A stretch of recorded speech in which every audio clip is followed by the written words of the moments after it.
Salmo de número 98. Eu faço a leitura mais uma vez, os irmãos acompanhem aí nas suas Bíblias, e eu leio na versão revista e atualizada. Os irmãos acompanhem na versão que acharem melhor. Salmo 98.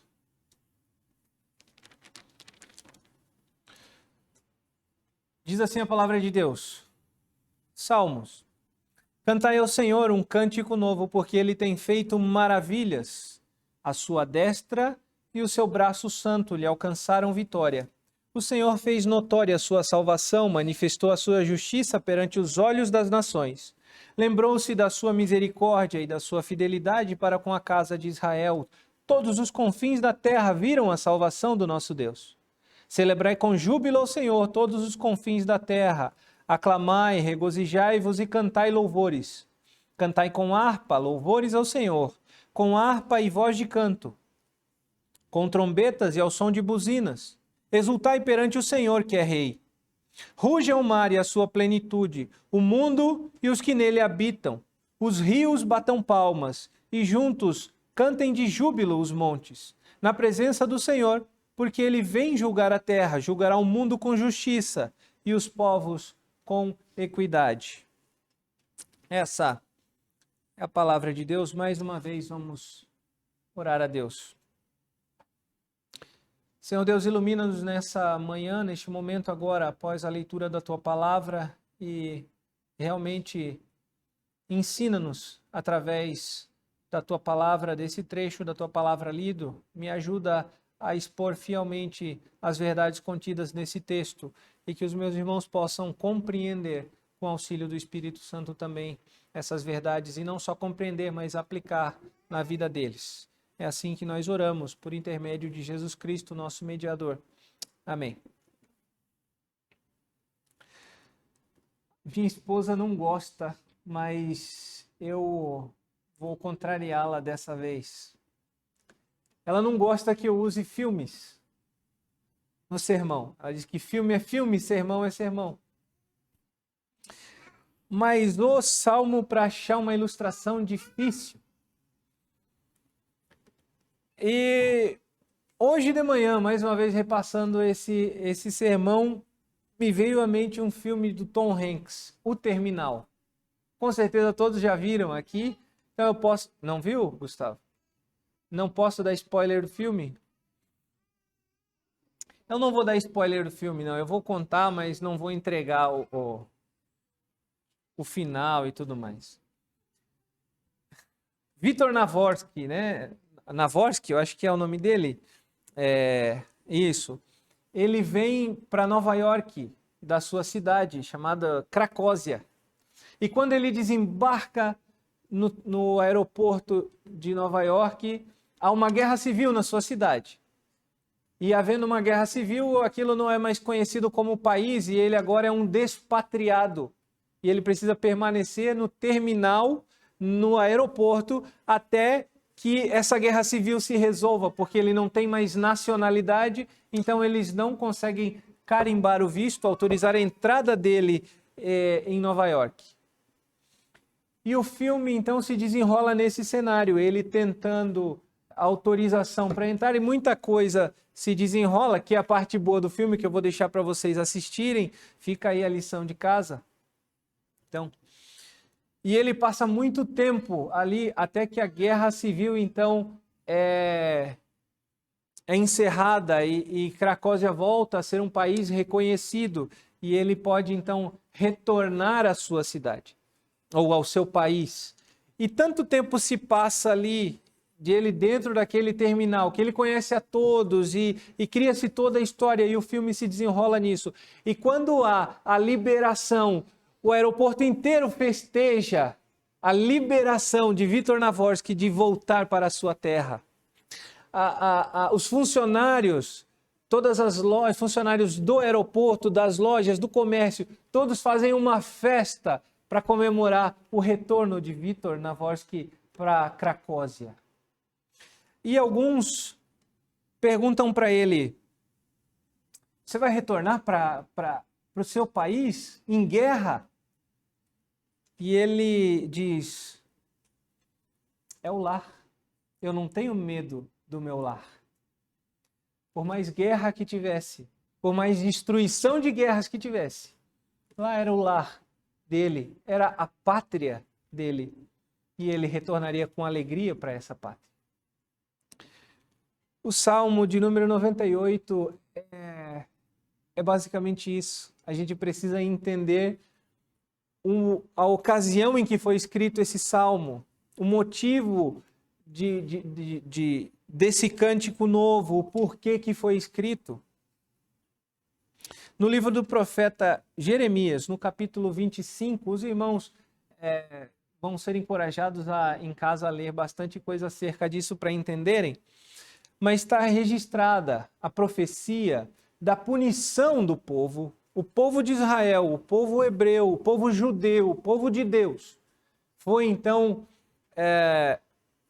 entregue, ou veio a profecia, por intermédio de Jeremias, de que aquele povo seria entregue nas mãos dos seus opressores, porque eles se tornaram idólatras, porque eles abandonaram o verdadeiro Deus, eles se influenciaram por outras religiões, eles casaram-se com outros povos, eles feriram a lei de Deus. E Deus então diz que eles seriam levados cativos para a Babilônia e eles ficariam 70 anos no cativeiro babilônico. E depois de 70 anos, então, Deus os resgataria. Essa foi a profecia dada lá em Jeremias. Em Isaías 45, nós lemos na liturgia o 44, e o 44 encerra falando de Ciro. Mas o 45 inicia também falando de Ciro, falando que Ciro era o ungido do Senhor. Abramos lá as nossas Bíblias em Isaías 45, o versículo 1. Assim diz o Senhor ao seu ungido, que ungido? A Ciro, a quem tomo pela mão direita para abater as nações ante a sua face, e para descingir os lombos dos reis, e para abrir diante dele as portas, que não se fecharão. 200 anos antes de Ciro assumir o trono da Pérsia, foi profetizado acerca dele, de que Ciro seria um instrumento de Deus, para que o povo então fosse liberto do cativeiro babilônico. E entrando em Esdras, no livro de Esdras, no capítulo 1, tem a narrativa de que Ciro, então, ascendeu ao trono, assumiu a Pérsia, e a primeira coisa que ele falou é: eu sou... Primeiro ele era um tanto quanto egocêntrico e arrogante, porque ele disse: eu sou o rei de toda a terra. Deus me colocou como rei. E eu serei o libertador do seu povo. É isso que ele fala lá. Esdras, capítulo 1, essa é a narrativa. E Ciro, então, não só manda que o povo retorne para sua cidade, mas ele ordena que todas as outras nações forneçam materiais para o povo de Deus, para os judeus, para que eles, então, reconstruam o templo. E eles começam a reconstruir o templo. E paralelo ao livro de Esdras, nós temos que ler também Neemias, que Neemias participou da construção das muralhas de Jerusalém, da reconstrução da cidade. Mais uma vez eu encorajo os irmãos que durante a semana façam essa leitura, uma leitura histórica, mas edificante, para nós entendermos e vermos a mão de Deus, a boa mão de Deus estendida, sustentando e guiando todos os passos do povo dele. E no capítulo 3, no versículo 10 até o 13, do livro de Esdras, quando então eles lançam os alicerces do templo, é o registro lá que diz o seguinte: quando os edificadores lançaram os alicerces do templo do Senhor, apresentaram-se os sacerdotes paramentados com trombetas, os levitas, filhos de Asaf, com símbolos para louvarem ao Senhor, segundo as determinações de Davi, rei de Israel. Cantavam alternadamente, louvando e rendendo graças ao Senhor com estas palavras: Ele é bom, porque a sua misericórdia dura para sempre sobre a casa de Israel. E todo o povo jubilou com altas vozes, louvando ao Senhor por se terem lançado os alicerces da sua casa. Porém, muitos dos sacerdotes e levitas e cabeças de família, já idosos, que viram a primeira casa, choraram em alta voz à sua vista e foram lançados os alicerces. Choraram em alta voz e à sua vista foram lançados os alicerces da casa. Muitos, no entanto, levantaram as vozes com gritos de alegria, de maneira que não se podiam discernir as vozes de alegria, as vozes do choro do povo, pois o povo jubilava com tão grandes gritos que as vozes se ouviram muito longe. Esse é o relato do início da reconstrução do templo. Veja que esse relato especificamente traz muita semelhança ao nosso texto. Eles choraram de alegria.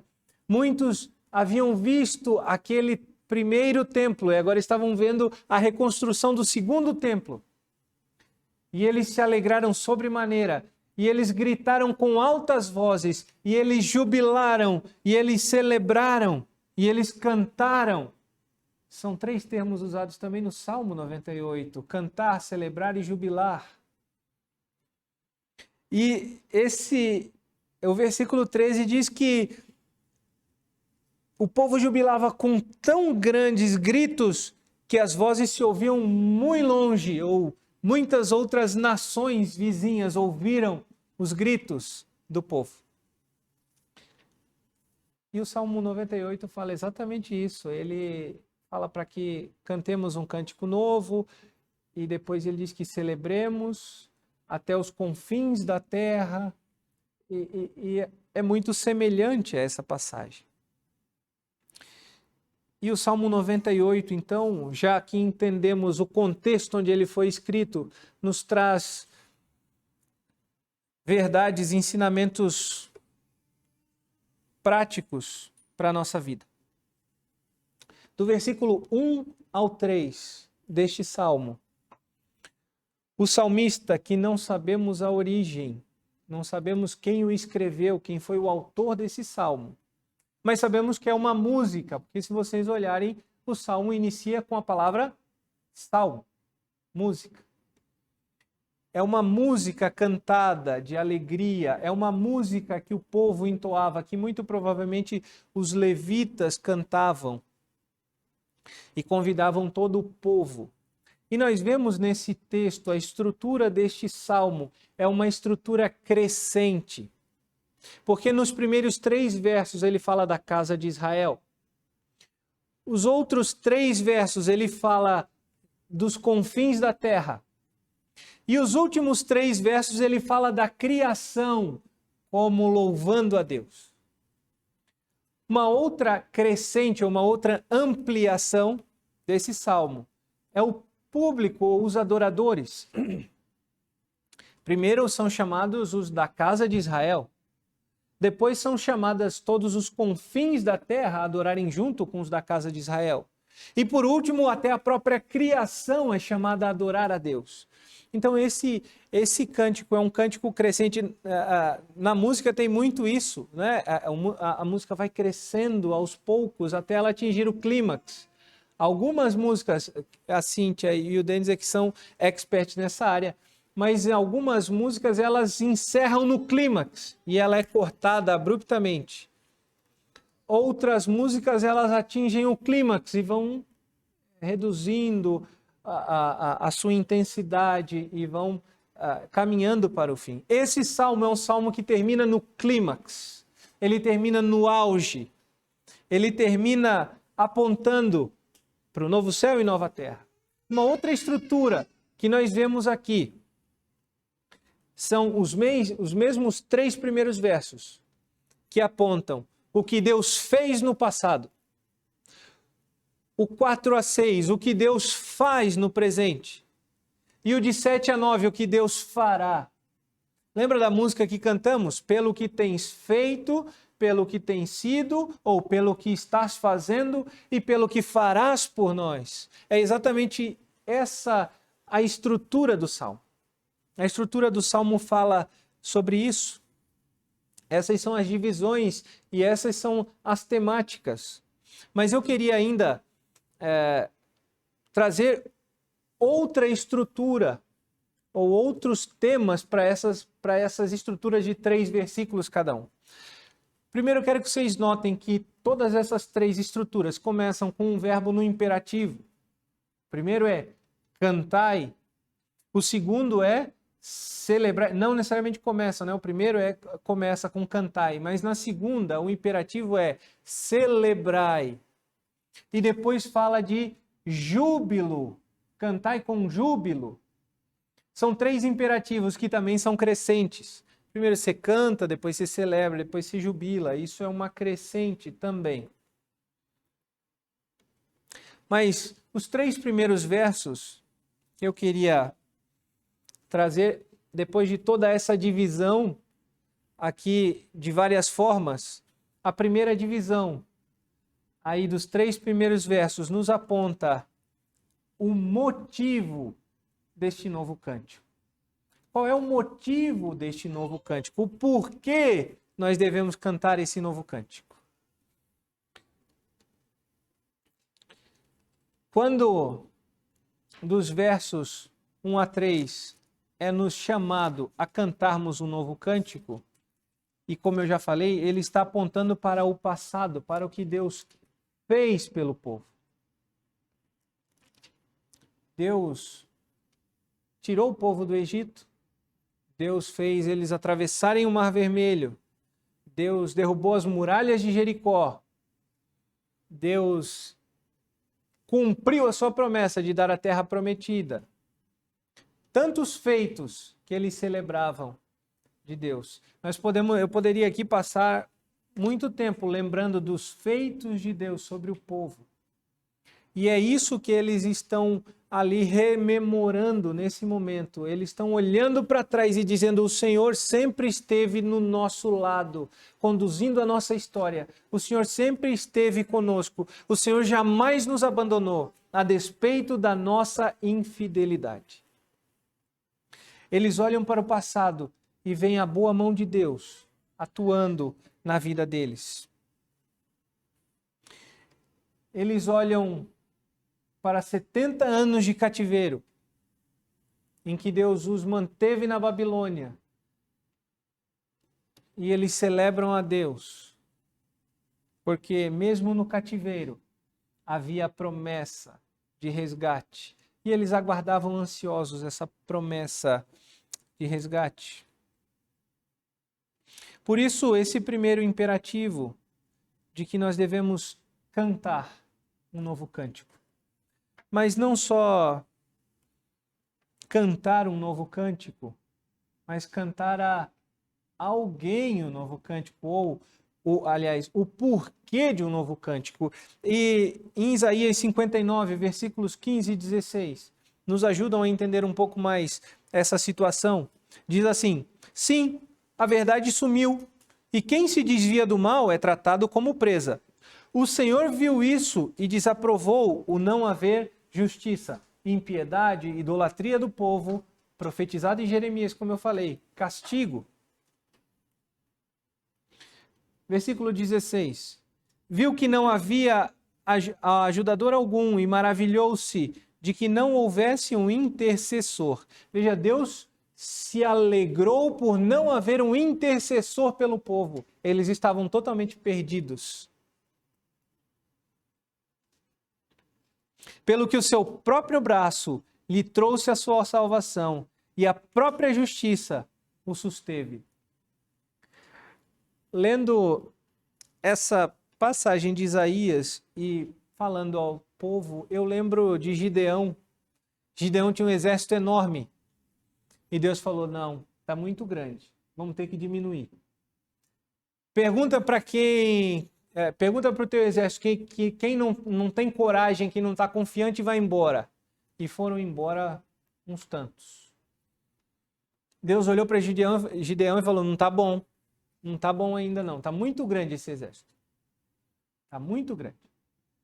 Olha, manda que eles bebam água. E os que abaixarem a cabeça vão ser dispensados. Mas quem toma água como um cachorro, esse permanecerá. Não é isso que diz lá? E a gente sempre entende isso no sentido de... Eu não sei se foi o reverendo Abdias que já falou sobre isso em alguma pregação. A gente sempre entende que o que abaixa a cabeça é um despreocupado, é uma pessoa que não está alerta para a batalha. Não é esse o significado ali.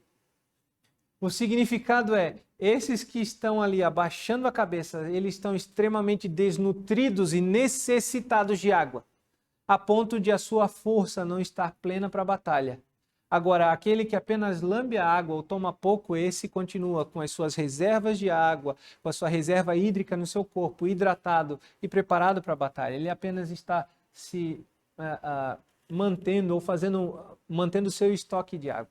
Essa é a ideia ali, e geralmente a gente aplica na questão de despreocupado e pronto para a batalha, mas um sentido talvez melhor fosse esse, um apto e o não apto pela condição física. Quem toma muita água está desesperado, quem toma pouco não está desesperado por água. Enfim, sobraram 300.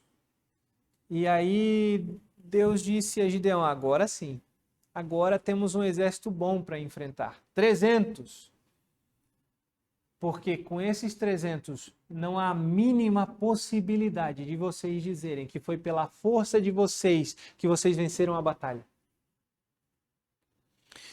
O Salmo 98 diz isso. Ele diz que a sua destra e o seu braço santo lhe alcançaram a vitória. No final do versículo 1. É exatamente o que nós lemos em Isaías, quando diz que o seu próprio braço lhe trouxe a salvação e a própria justiça o susteve. Deus olhou para o povo naquele momento, na plenitude dos tempos, e viu que não havia quem intercedesse, não havia quem pudesse ajudar o povo. E ele falou, agora é a hora de eu mostrar o meu poder. E a sua mão e o seu braço forte, então, foram usados por intermédio de Ciro. Com isso, o povo foi totalmente refém, o povo não teve ação nenhuma, porque Ciro os libertou espontaneamente, não houve levante, não houve guerra, não houve revolução. Eles não tinham nada que pudessem reconstruir a sua cidade. Mas Ciro, o ungido do Senhor, o prometido do Senhor, então mandou cartas aos povos para que esses povos fornecessem o material necessário para que eles reconstruíssem o templo. Eu e você não temos nada de bom. Eu e você não temos nenhuma força para que a gente possa se gloriar. Nós não podemos cantar um novo cântico se nós estivermos olhando para a nossa força, para o nosso potencial. Porque o seu potencial é de idolatria. Seu potencial é de desagradar a Deus. O meu potencial é de desagradar a Deus. Se Deus não estender o seu braço, a sua destra, o seu braço forte e me chamar da vida do pecado. Essa primeira parte nos deixa bem claro de que o que todos nós já sabemos, mas nunca é demais lembrarmos que nós por nós mesmos não alcançamos a salvação ou não conseguimos alcançar a salvação. Só há dois caminhos. Vendo Jonas falou bastante da carta aos Romanos. Ou você está no time Adão, ou você é do time Cristo. Se você é do time de Adão, esse salmo te convida agora a abandonar esse time, a abandonar o pecado, porque você está morto no seu delito e pecado. E o salmo te chama agora a vir para o time de Cristo, a reconhecer a salvação que não é por seu mérito, mas nos méritos de Cristo, e cantar um novo cântico. Essa primeira parte fala isso, explica o motivo de nós cantarmos um novo cântico. O motivo é esse, porque nós estávamos mortos nos nossos delitos e pecados. Tudo que nós fizéssemos não eram agradáveis ou aceitáveis a Deus. Nós tínhamos uma natureza corrupta, caída, pecaminosa, e uma natureza pecaminosa não tem capacidade para fazer coisas que agradam a Deus. Se nós vivemos no pecado, nós fazemos o pecado. Não há possibilidade de um morto fazer alguma coisa. Aí o pastor tem falado bastante, acordou morto, acordou, viu que estava morto, aquele negócio todo. Morto não faz nada. Morto não tem vida, né? Estranho. Mas morto não tem vida. A vida está em Jesus Cristo. E esse salmo te chama. Primeiro, se você ainda não aceitou Cristo, o momento é agora. Passe para o time de Cristo, largue o time de Adão. Venha cantar um novo cântico. Se você já aceitou Cristo, esse salmo te faz um alerta, uma pergunta vem à tona. Você tem cantado um novo cântico? Você tem reconhecido as maravilhas de Deus? Ele tem feito maravilhas na sua vida. Ele tem feito maravilhas em você. Ele operou maravilhas em você. Lembra que essa primeira parte que eu falei é o que Deus fez. O que Deus fez? Ele te tirou do pecado, ele te tirou da condenação e ele te colocou no reino da luz. Como você tem agradecido a Deus? Você tem sido grato a Deus, cantado um novo cântico, porque você cantava um cântico antes, mas agora você canta um novo, porque agora você não é mais daquele time. Né? No ônibus tem que gritar um vai Corinthians, o São Paulino, como o reverendo falou, né? Mas não é por medo, é por alegria, é por vida. Você tem cantado um novo cântico, a sua vida tem sido de um novo cântico, de alegria e louvor a Deus. Reflita sobre isso. Pense se você realmente tem feito como esse povo, olhado para tudo que Deus te livrou do passado e dito, o Senhor tem feito maravilhas, eu por mim não consigo nada, mas a destra e o braço santo dele me alcançaram vitória e o Senhor fez notória a sua salvação. A sequência do texto fala sobre realmente o que Deus faz, sobre o presente, como eu já falei. Mas também apresenta-nos o objeto da nossa salvação. Nós devemos cantar um novo cântico, há o imperativo de que nós cantemos um novo cântico. Mas agora eu vou inverter, eu vou começar pela pergunta. A quem nós estamos cantando um novo cântico? Ou para quem nós cantamos um novo cântico? Se você já foi escolhido por Deus, eleito, salvo, então Ele é o seu rei. E os três primeiros, o versículo 4 ou 6, dizem que é a Ele quem nós devemos prestar louvor. Veja que o versículo 4 traz o que eu falei do outro imperativo, que é celebrai com júbilo. E como eu falei na música, é uma crescente. Você olha para o passado e diz assim, Deus foi misericordioso comigo, Deus me tirou do pecado. Aí você olha para o presente hoje e diz assim, Deus continua me sustentando e governando a minha vida e derramando as bênçãos sobre a minha vida. E o que acontece? O seu louvor aumenta. Você aumenta a intensidade do seu louvor. Isso é a crescente da música, como eu falei. O seu louvor aumenta, porque hoje Ele é o rei da sua vida. Veja que aquele povo celebrava a salvação de Deus, porque tinham sido livrados do cativeiro babilônico de 70 anos de escravidão. Eles celebravam a Deus pela vida de Ciro. Eles eram agradecidos a Deus porque Deus tinha permitido que Ciro assumisse o trono da Pérsia e então libertado eles para que eles voltassem para casa. Mas, meus irmãos, Ciro é um instrumento nas mãos de Deus para o povo. E o que ele fez não é nada perto do verdadeiro libertador do seu povo, que é Cristo Jesus. Cristo Jesus fez a principal libertação, que é a salvação. Cristo Jesus operou a salvação em nós.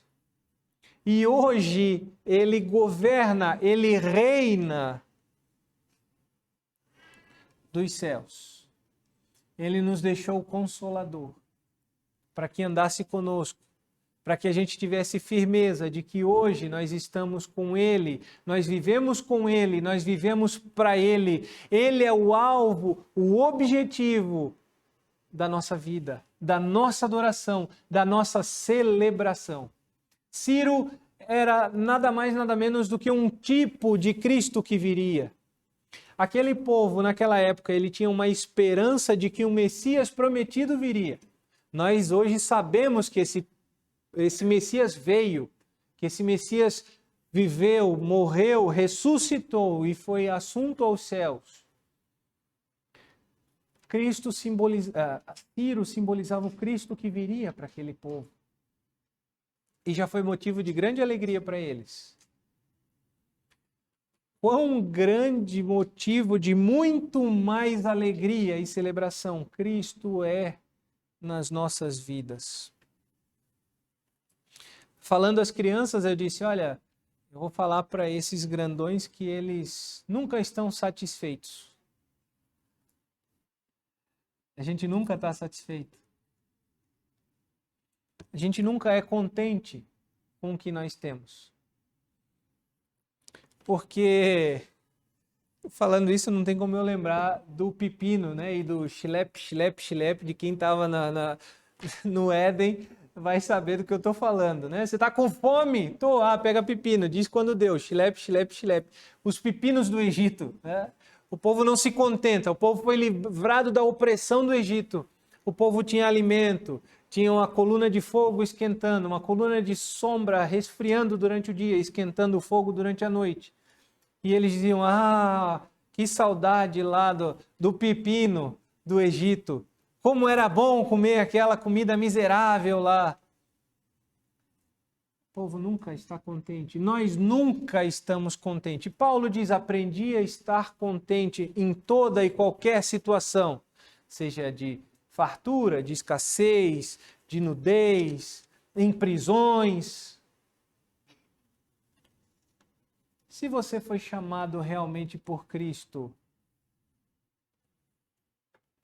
você tem que se alegrar e estar em todo momento contente. Aqui não cabe uma pergunta, aqui é uma ordem. Você foi chamado por Cristo, então esteja, fique, permaneça alegre, contente e celebre com alegria, porque Ele já te salvou. Porque Ele já remiu o seu pecado. Esse é o alvo do nosso, ou o objetivo da adoração. E os últimos 3 versículos falam da criação. E a intensidade aumenta, agora fala de júbilo, fala de cantai com júbilo. Não quero escandalizar ninguém, mas uma tradução literal para esse júbilo é grito. Mas nós somos reformados, nós somos ordeiros. E não deixe o velho homem voltar para vocês, não. Vamos controlar aí, vamos controlar o passado negro que muitos tiveram. Ou um passado cinzento, né? Não negro, mas cinzento. Se controle, não vai dar um grito, não. Mas a ideia de expressar ali um grito é continuando a intensidade. Aqui, nos últimos 3, o clímax chega.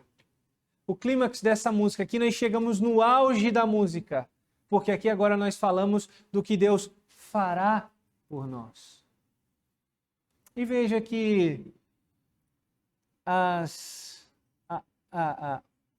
o mar, né, ruja, é isso que diz ali, ruja o mar e a sua plenitude, os rios batam palmas, e juntos cantem de júbilo os montes. Toda a criação é chamada a louvar. Deixa só eu retornar ao ponto anterior de algo que eu julgo que é importante explicar e eu acabei passando adiante. Ali temos o alvo, que é Cristo, como eu já falei, contentamento em todo o tempo. E o versículo diz que, o versículo 4 fala: celebrai com júbilo ao Senhor todos os confins da terra. Como eu falei que é uma ampliação, primeiro o povo de Israel, depois os confins, é importante que a gente entenda qual eram esses confins da terra. Esses confins da terra não é toda a civilização. Não está dizendo santos e ímpios adorem a Deus. Não é isso. O que está dizendo ali é que todos os eleitos espalhados pela face da terra, esse então celebrem ao Senhor. É uma celebração universal, de que todos juntos cantem, porque todos os eleitos espalhados pela face da terra, eles foram alcançados por Cristo. Aquele povo, naquela época em que o Salmo foi escrito, era o povo de Deus. Na vinda de Cristo, o povo de Deus é o povo que ele escolheu e não mais uma nação civil. O povo de Deus se espalha por toda a terra. Por isso, o Salmo convida a toda a terra a celebrar, mas toda a terra celebra. Todos os da terra que celebram são os eleitos, porque o ímpio não tem o que celebrar. O ímpio vai celebrar o quê? Que ele está indo para o inferno? Que ele está indo para a condenação eterna? O ímpio não pode celebrar, porque ele está morto. E o morto, com exceção do morto muito louco, já que eu estou no dia de filmes, né, que é o único morto que a gente viu que se movimentava, né, o morto muito louco. Eu acho que nem é da época de vocês esse filme, né? Procurem o morto muito louco, vocês vão ver. O filme, eu acho que década de 90, talvez até 80, eu acho que 90, né? Mas o morto não celebra. Pelo contrário, o morto se entristece, porque a condenação é iminente. Aliás, o morto não se entristece, porque está morto. Mas um ímpio não tem com quem celebrar, porque a sua condenação é iminente. E mais uma vez, essa segunda parte nos convida a quem não se entregou a Cristo. De novo, olha, a sua condenação é iminente. Volte para Cristo. Adore a Cristo. Reconheça Ele como Senhor e Salvador da sua vida. Que Ele seja o Rei da sua vida. Que Ele reine na sua vida. Se Ele ainda não reina, então que Ele reine. E se Ele já reina na sua vida, que Ele seja o motivo do seu louvor. Ele seja o objeto do seu louvor. Muito bem, fazendo essa correção em tempo, vamos agora para a parte final, que é a parte, como eu falei, que atinge o seu ápice, o seu clímax. A música está, o salmo agora está na crescente e chegou no seu máximo. E com certeza esse é o máximo da vida cristã. Porque ele está falando agora, no versículo 9, de um rei que vem julgar a terra, julgará o mundo com justiça e os povos com equidade. Agora ele está apontando para o futuro. Olha, Deus nos resgatou. Deus reina na nossa vida hoje. E Deus virá nos buscar no futuro. Deus reinará no novo céu e na nova terra. Deus virá julgar a terra com justiça. Ele julgará os povos com equidade. Como equidade? Como ele julgará com equidade? Todos são indesculpáveis, porque todos ouvirão a palavra de Deus. Então todos terão a mesma medida, tanto para salvação ou para condenação. Todos ouviram a palavra, mas nem todos celebraram a esse Deus. Mas antes disso, o Salmo chama a criação a louvar. E nós lemos em João, onde fala que a criação geme e anseia a redenção. E depois João fala mais, diz, e não só a criação, mas a todos nós aguardamos a vinda de Cristo. Você já sabe o porquê cantar? Você já sabe a quem cantar? E agora você sabe como ou quando cantar. É isso que ele está querendo mostrar aqui. Ele está querendo mostrar que a sua vida é uma vida de júbilo e alegria. Porque nós vivemos no já e no ainda não. Nós vivemos no já somos salvos, mas ainda não desfrutamos da vida eterna. Nós somos salvos, mas não estamos na eternidade com Deus. Nós somos salvos, mas ainda não estamos libertos da ação do pecado na nossa vida. Estamos sujeitos ao pecado na nossa vida. Mas a nossa vida, de agora até a nossa morte, ou a vinda de Cristo, deve ser vivida de forma a ansiar este dia, a ansiar essa redenção, a ansiar o encontro com o Salvador das nossas almas. Se até a criação inanimada anseia, assim nós devemos também ansiar. E a nossa vida deve ser uma vida de celebração, de cântico ao Senhor, porque Ele tem feito, porque Ele fez maravilhas, porque Ele governa a nossa vida e porque Ele nos levará para a pátria celestial. Eu falei às crianças sobre isso, sobre um dia quando a gente pede papai nunca tem dinheiro, mas papai diz, um dia quando o papai tiver dinheiro, papai te dá. Cristo não precisa de dinheiro. Nós não precisamos pedir para Ele. Ele já nos disse que daria. E Ele não mente. Ele garante que Ele vai dar. Então a nossa vida tem que ser uma vida de alegria, de segurança, de satisfação. Porque a vitória, não nessa vida, mas a vitória na eternidade é nossa, é garantida. Ele já garantiu. Paulo, no final da sua vida, diz que não tem como escapar da corrida, né? Não tem como escapar. Que ele completou a carreira e guardou a fé. Combateu um bom combate.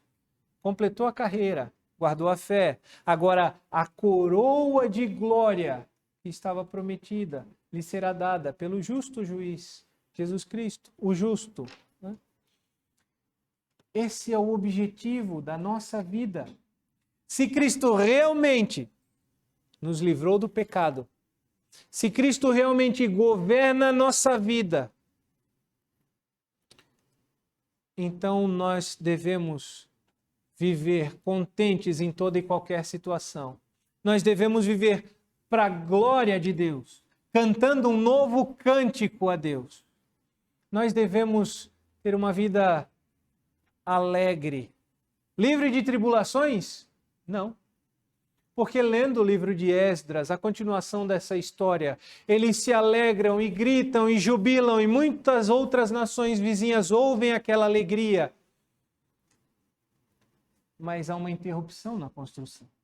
Eles têm lutas e provas, mas eles não esmorecem.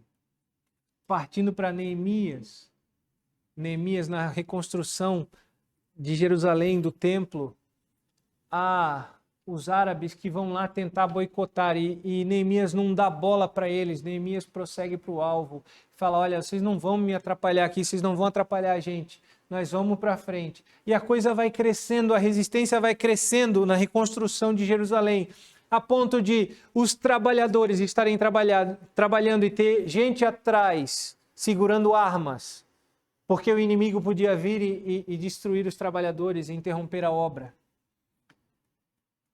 Cristo reina, Cristo virá nos buscar, mas a nossa vida não é um mar de rosa. O povo se alegrava porque eles estavam vendo a reconstrução do templo. E o templo é algo muito simbólico para o povo, representava a presença do próprio Deus naquele povo. Uma das primeiras coisas que após uma guerra era feita pela nação vencedora era destruir o templo, para decretar a vitória sobre aquela nação, porque o Deus deles era mais forte que o Deus daquela nação. E eles então estavam celebrando a presença de Deus novamente no meio deles, se alegrando. E nenhuma luta, nenhuma tribulação foi suficiente para interromper o trabalho daquele povo, para interromper a reconstrução da cidade de Jerusalém. Cidade esta que nós lemos também em João, o diálogo dos discípulos com Jesus, quando eles falam do templo, exatamente o templo que havia reiniciado a reconstrução ali. Jesus, então, nesse templo diz, olha, eu vou destruir de novo e vou reconstruir. E eles não entenderam, depois da ressurreição de Cristo, é que os olhos se lhe abriram e eles puderam compreender as maravilhas de Deus. Pela terceira vez, o Salmo chama a nos arrependermos, se nós não fomos ainda chamados para vivermos no reino de Deus, se nós ainda somos no reino das trevas.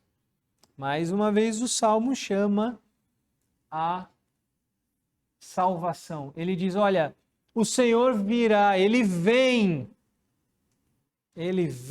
julgar a terra e Ele julgará os povos com equidade.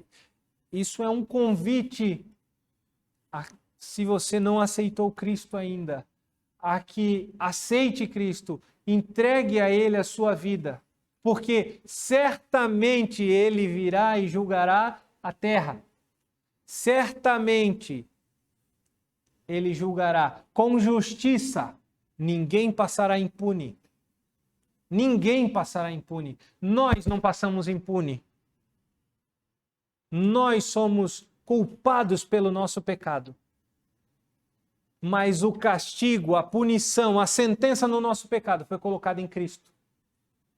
Se você ainda não reconheceu Cristo como o pagador, o salvador da sua vida, agora é hora de fazer isso.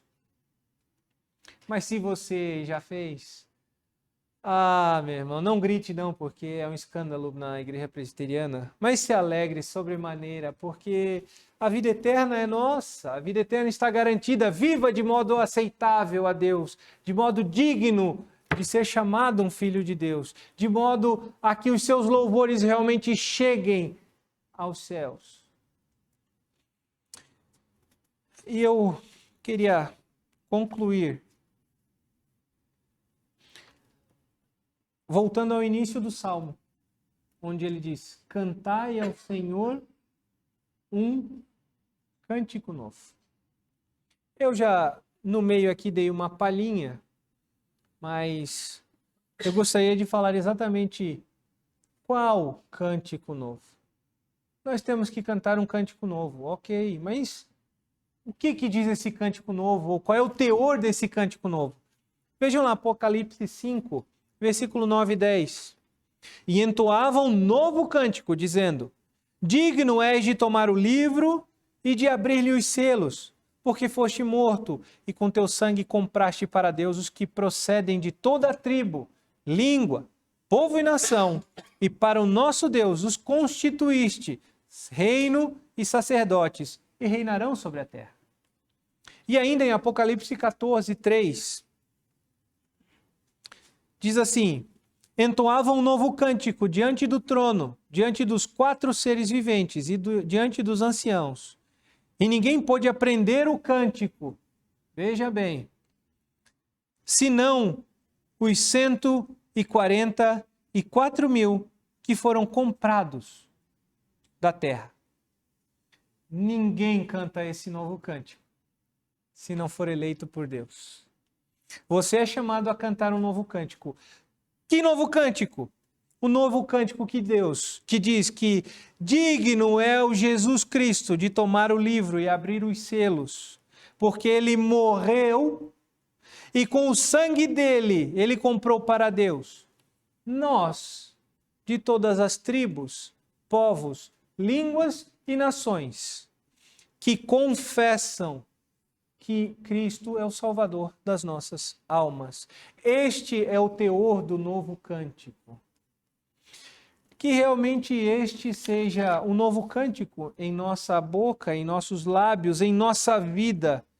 Que nós cantemos jubilosos os feitos de Cristo na nossa vida, no que Ele fez, o que Ele faz e o que Ele vai fazer, a vida eterna.